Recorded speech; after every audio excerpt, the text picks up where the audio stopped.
Tiga bocah berseragam SD menyeberang sungai dengan bergelantungan menggunakan keranjang rotan di Riau.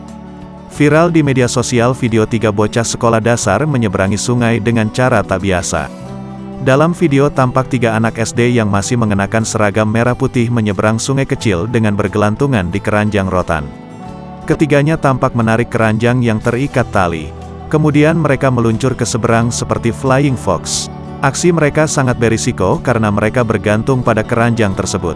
Babinsa Koramil 05 Kampar Kiri, Kodim 0313, KPR, Serma Karyawanto ketika dikonfirmasi Kompas.com membenarkan video viral itu berada di Desa Kuntu, Kecamatan Kampar Kiri, Kabupaten Kampar, Riau.